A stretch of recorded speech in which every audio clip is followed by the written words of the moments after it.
Bonjour à toutes et à tous, amis fans de football. Aujourd'hui, on se retrouve pour une nouvelle vidéo. Une vidéo où on va parler du match qui a eu lieu hier soir entre le Paris Saint-Germain et le Racing Club de Lens. Donc voilà, encore une fois, une analyse de match. Un match qui opposait du coup le récent champion de France, le dernier champion de France, à son récent dauphin. Donc le premier véritable gros choc de cette Ligue 1, même si la semaine passée, il y avait déjà eu un joli Rennes-Lens déjà, enfin Lens-Rennes.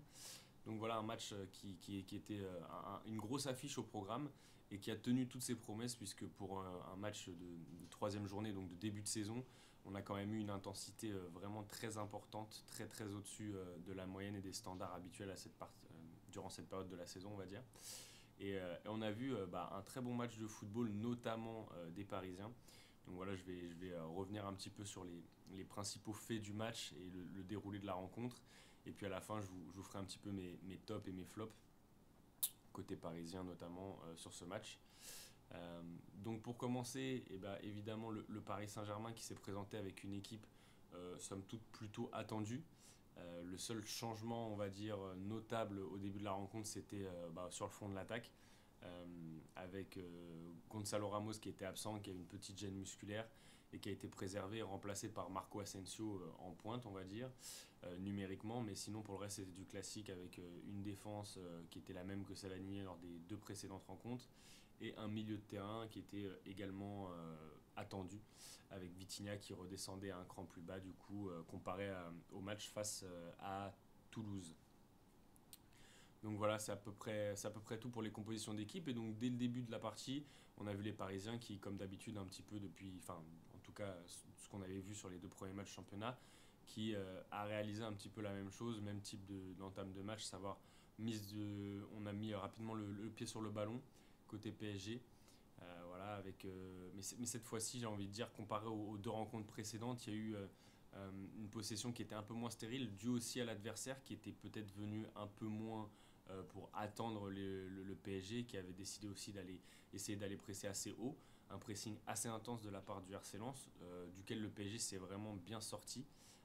Voilà, avec notamment du côté de Luis Enrique, de ce qu'on a pu voir tactiquement en tout cas, qui sautait aux yeux, un Achraf Hakimi qui montait beaucoup moins que lors des deux premiers matchs, qui était beaucoup moins haut sur le terrain, positionné moins haut.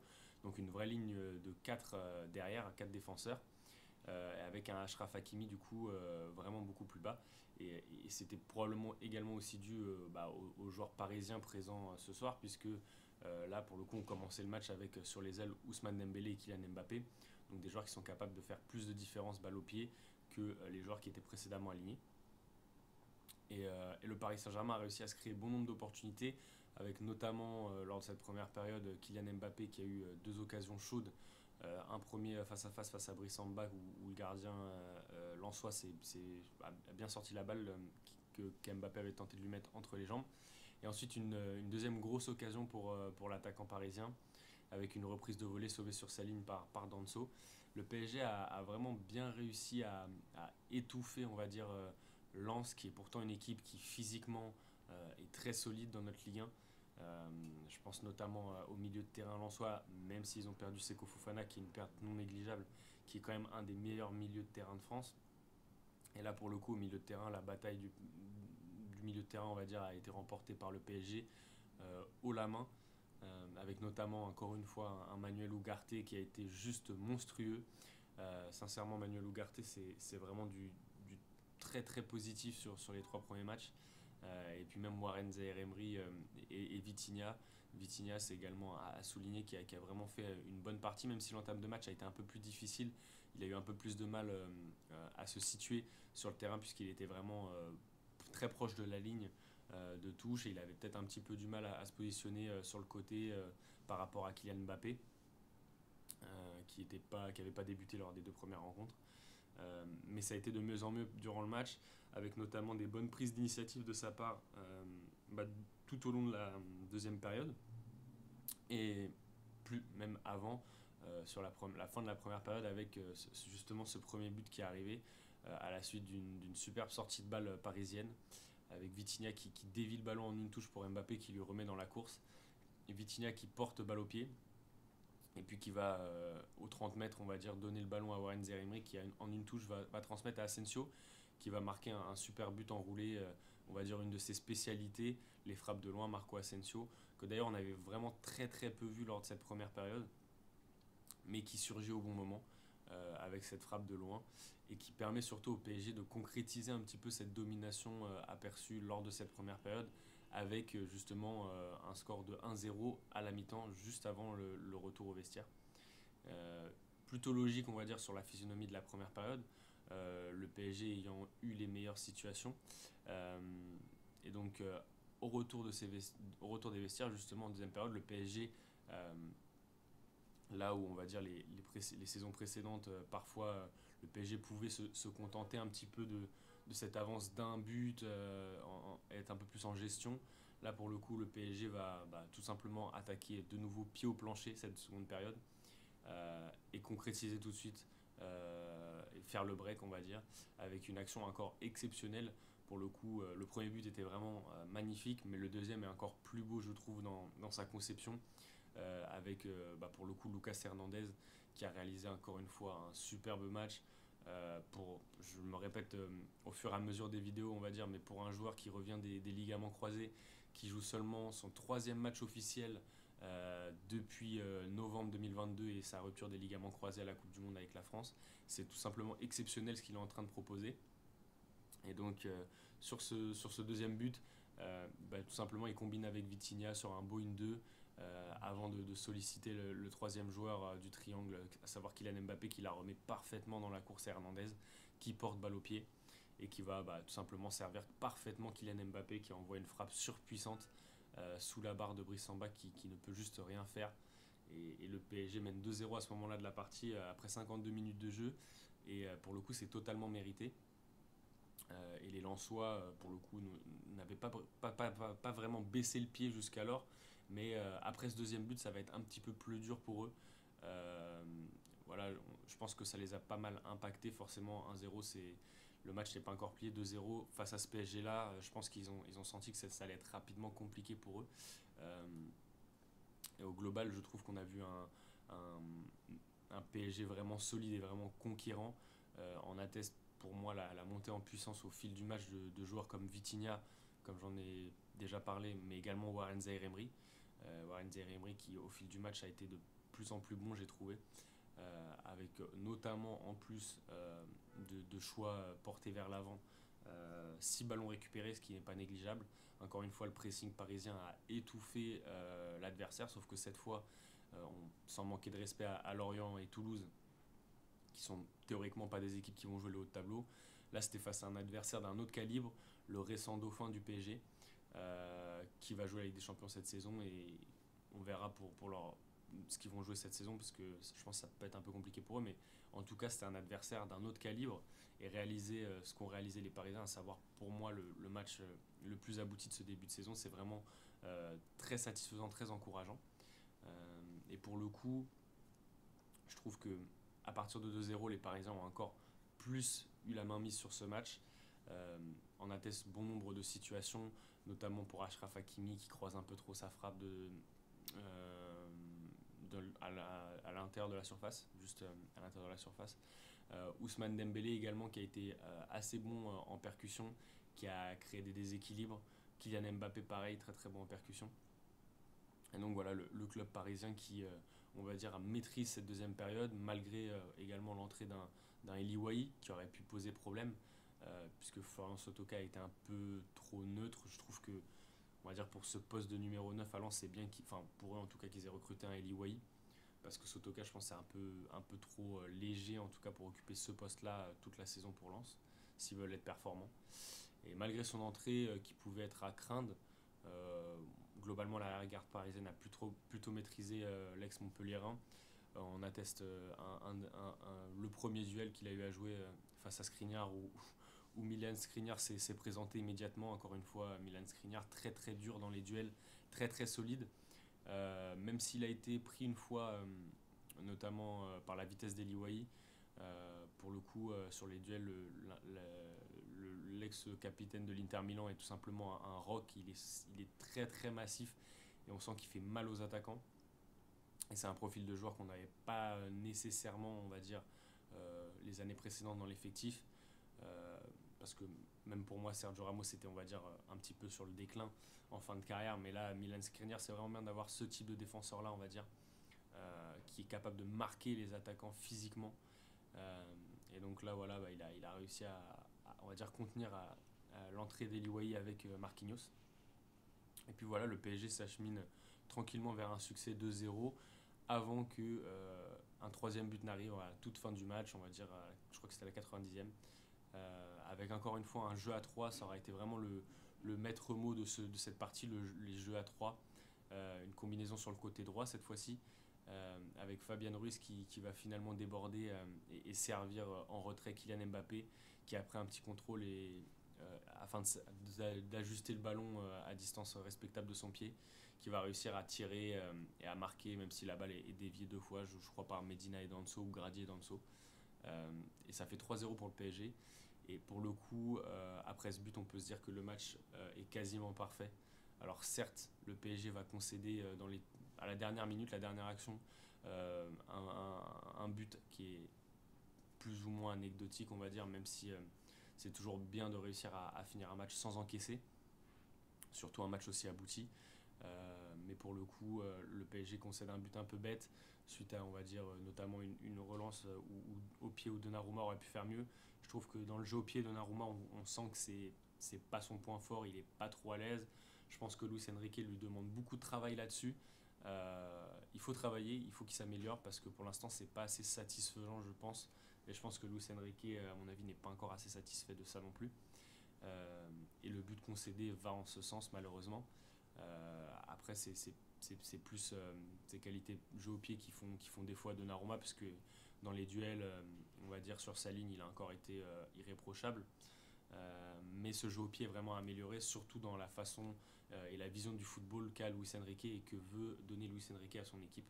Donc je pense que vraiment ça c'est un point à travailler pour le gardien parisien. Et donc voilà, le match qui se finit à 3-1. Un match à un résultat logique, maîtrisé de bout en bout par le PSG, contre une équipe qui est vraiment très solide, une équipe, une valeur sûre de notre championnat, et ça pour le coup c'est vraiment très encourageant. J'avais déjà dit que pour le match précédent, on avait vu du mieux comparé à Lorient, même si on n'avait pas réussi à gagner le match avec cette égalisation en fin de match. Là pour le coup on voit encore du mieux comparé à Toulouse et comparé à Lorient. Donc l'équipe s'améliore, les automatismes s'améliorent, les jeux à 3 sont huilés. Voilà, le PSG, face à un adversaire qui plus est d'un standing supérieur aux deux adversaires précédents, donc c'est vraiment très encourageant. Après, effectivement, Lens, on va dire, a eu une approche différente qu'avaient pu avoir Lorient et Toulouse lors des 2 rencontres précédentes, à savoir venir, on va dire, pas juste fermer le jeu et jouer en ligne très resserrée en bloc bas. Ils étaient venus pour aussi tenter leur chance et essayer d'aller gagner ce match finalement, d'aller faire un résultat au parc sans attendre. Et du coup en nous pressant également. Alors parfois ils étaient aussi forcément en bloc bas puisque le PSG a eu beaucoup la possession de balle, et ça va être probablement une habitude avec l'équipe de Luis Enrique. Mais pour le coup le PSG était vraiment bien préparé. J'ai trouvé vraiment beaucoup de bons automatismes et de bons enchaînements, notamment des jeux à 3, avec un milieu de terrain qui a vraiment été très très solide, que ce soit même Ugarte, on va dire entre guillemets, comme sur les 2 premiers matchs, mais également Zaire Emery et Vitinha, vraiment Vitinha qui a beaucoup porté balle au pied, qui a fait des choix pour le coup un peu moins stéréotypés que lors de la saison passée à certains moments. Là pour le coup balle au pied c'était plus intéressant, prise d'initiative, donc ça c'est vraiment une bonne chose j'ai envie de dire pour l'avenir, si Lucho est capable de nous, on va dire, transformer également un joueur comme Vitinha et lui donner confiance pour qu'il puisse justement pas hésiter à porter balle au pied, c'est vraiment une bonne chose. C'est vraiment une bonne chose. Et puis globalement, voilà, c'est comme ça que le PSG réussit à s'imposer. C'est comme ça que le PSG réussira justement à réaliser une bonne saison, je pense. Ça passera par le milieu de terrain. À voir si Verratti restera ou restera pas. Je pense que l'effectif est un peu court en l'état. Donc l'arrivée d'un Randal Kolo Muani pourrait aider, notamment devant, à étoffer l'effectif et à minima garder Verratti pour qu'il soit ce joueur en plus capable d'étoffer le milieu de terrain, puisque en l'état il n'est pas dans l'effectif, enfin pas dans le groupe en tout cas pour l'instant. Même si je pense qu'encore un autre milieu de terrain serait pas ouais, ce serait pas du luxe, mais bon, je pense que ça se fera pas. Et donc voilà, c'est à peu près tout pour ce match contre le Racing Club de Lens. Maintenant, je vais passer au top et au flop, même si, bon, selon moi, les flops sont relatifs. Pour les tops, bah, j'ai envie de dire, maintenant il a l'habitude, c'est Manuel Ugarte qui réalise encore un match exceptionnel. Sincèrement, le milieu uruguayen, c'est vraiment le. Bon, je suis pas le seul, hein, mais le gros coup de cœur de ce début de saison. C'est un joueur voilà, qui a le sens du sacrifice, le sens du devoir, qui est capable d'aller prendre les coups pour les partenaires et de rendre les coups aussi. Très dur dans les duels. Encore une fois, une lecture du jeu exceptionnelle. Il récupère 10 ballons hier soir. Euh, et surtout qu'il a une explosivité dans les premiers pas et pour récupérer les ballons qui est juste exceptionnelle. Il est vraiment une qualité de tacle exceptionnelle également. Donc franchement, Manuel Ugarte, c'est du tout bon. Et je pense que s'il continue comme ça, il va rapidement devenir l'un des chouchous du parc. Parce que ce genre de joueur-là, en fait, quand on l'a dans son équipe, on est juste obligé de l'aimer.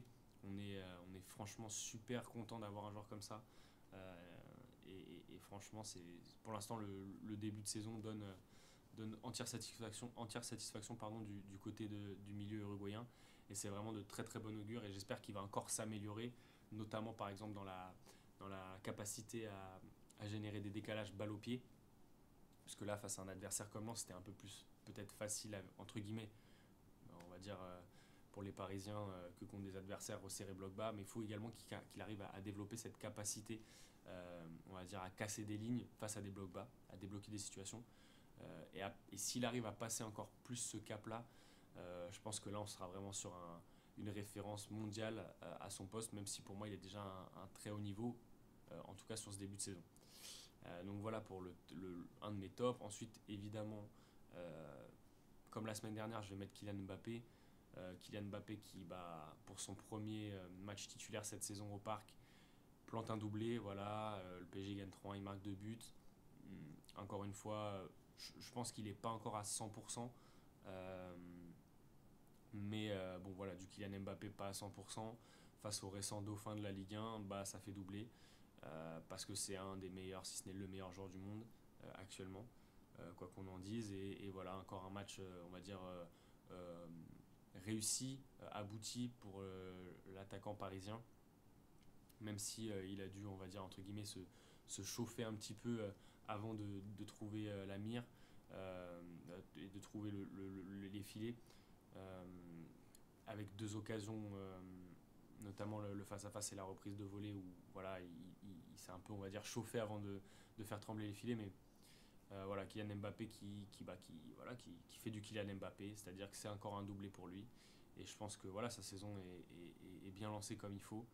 Et on va voir la semaine prochaine face à Lyon. Mais pour l'instant, c'est du tout bon pour Kylian Mbappé. Il y a eu en plus les supporters qui ont chanté pour lui. Donc voilà, je pense qu'on va faire la saison avec Kylian Mbappé. Évidemment, sportivement, je pense que c'est une bonne chose pour le club. Après, à voir s'il va vraiment prolonger ou pas. J'ai l'impression qu'il y a plutôt un compromis qui va être trouvé et qu'à mon avis, il ne va pas prolonger. Ça, pour le coup, c'est, je pense, pas une bonne chose pour le club on va dire, d'avoir cédé euh, alors que le club avait dit qu'il ne céderait pas.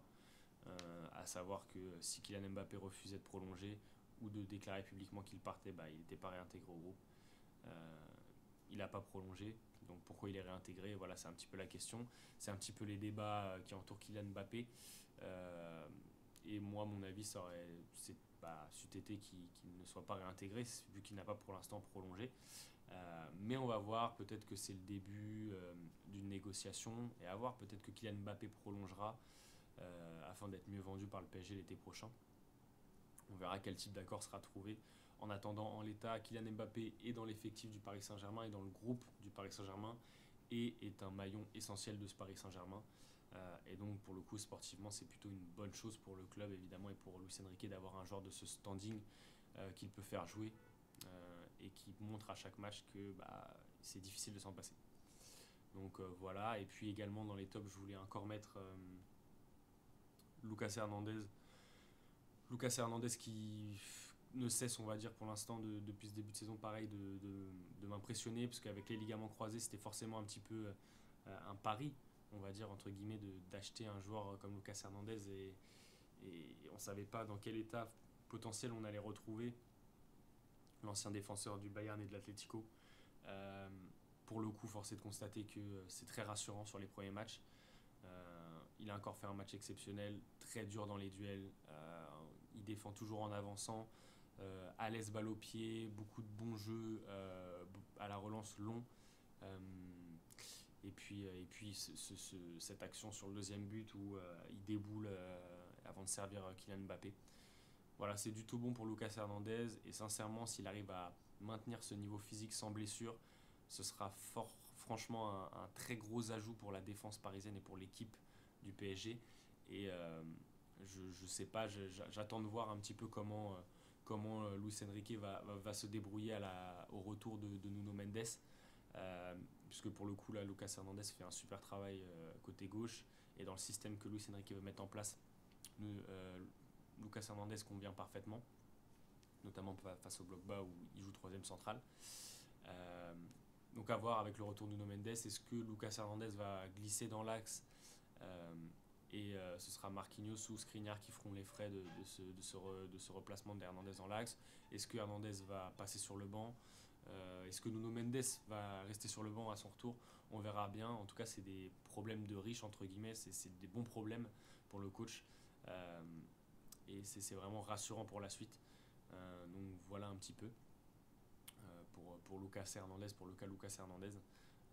Et puis, bon, j'ai aussi envie de mentionner globalement le milieu de terrain voilà, qui a vraiment fait une très très bonne partie, à savoir Vitinha et Warren Zaïre-Emery. Warren Zaïre-Emery qui est monté en puissance au fil du match, vraiment très dur dans les duels. Il a vraiment un gabarit qui est impressionnant et une résistance dans les duels qui est vraiment impressionnante pour son jeune âge. C'est un joueur qui est déjà prêt physiquement pour ce championnat aussi difficile qu'est la Ligue 1. Et ça, c'est vraiment très rassurant. Et puis Vitinha, franchement, il y a du progrès, il y a du mieux. Comparé à la saison passée où on avait fini par trouver un joueur qui était vraiment sans saveur, j'ai envie de dire, sans personnalité, qui avait peur parfois peut-être de faire certains choix balle au pied, de porter un petit peu. Là, je trouve que déjà on a un joueur qui retrouve un petit peu de personnalité balle au pied, qui fait des choix. Et ça, c'est plutôt de nature à me rassurer. Les choix ne sont pas toujours les meilleurs, mais ça va venir, je pense, aussi avec la confiance, avec le travail. Euh, donc je pense que Luis Enrique est sur la bonne voie avec lui et avec l'équipe d'une manière générale. Et je pense que Vitinha, s'il continue comme ça, va vraiment pouvoir être un joueur essentiel, en tout cas un maillon vraiment important de cette équipe cette saison, puisqu'en plus au milieu de terrain, je trouve que l'effectif en l'état est très court. Donc Vitinha va jouer beaucoup de matchs en l'état à mon avis. Et donc s'il arrive un petit peu à hausser ce niveau et à avoir un plus de personnalité balle au pied, ce sera vraiment une très bonne chose pour le PSG. Voilà. Et puis pour les flops, entre guillemets, même si pour moi il n'y a aucun joueur qui a vraiment réalisé un mauvais match, je trouve que j'ai envie de parler de Donnarumma et de son jeu au pied surtout, que j'ai trouvé à plusieurs reprises un peu compliqué. Bon, il nous coûte le but à la fin du match. Enfin, on va dire un de ses dégagements, un de ses mauvais dégagements nous coûte le but en partie le but en fin de match. Voilà, je pense que évidemment, moi j'aime beaucoup Donnarumma parce que je trouve que c'est un gardien qui est vraiment très très bon, notamment sur sa ligne, et que j'aime, moi, c'est vraiment l'école un petit peu à l'ancienne des gardiens, c'est-à-dire que on va dire il est vraiment très fort dans ce rôle de gardien de but, à savoir empêcher la balle de rentrer dans son but, mais au pied c'est un petit peu plus compliqué. Et je pense qu'il faut vraiment qu'il travaille ça parce que sinon ça va vraiment causer de gros soucis à terme au club de la capitale, notamment lors de grosses échéances contre des grosses équipes. Donc voilà, ça a travaillé pour Donnarumma. Et j'ai aussi envie de mentionner Hakimi. Alors c'est pas vraiment un flop non plus, mais juste je l'ai trouvé un petit peu en dessous de ses partenaires hier soir. Quelques bons choix, honnêtement, offensivement, des bons centres, deux trois bons centres, mais aussi devant le but. Quelques mauvais choix. On atteste ces deux frappes écrasées qui finissent hors cadre.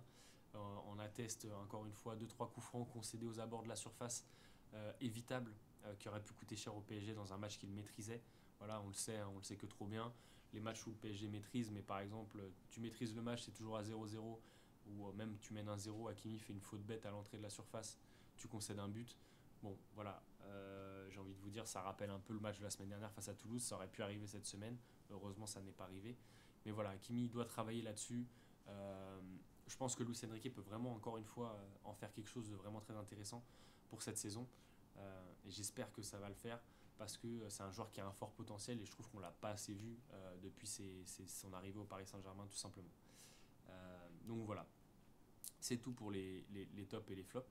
Et c'est tout pour cette vidéo. Je pense que le Paris Saint-Germain voilà, va aller jouer la semaine prochaine au Parc OL. En espérant un dernier bon match avant la trêve. Déjà, ce qui est satisfaisant, c'est qu'on a envie de voir jouer cette équipe. On a envie d'être au week-end prochain pour aller voir ce match.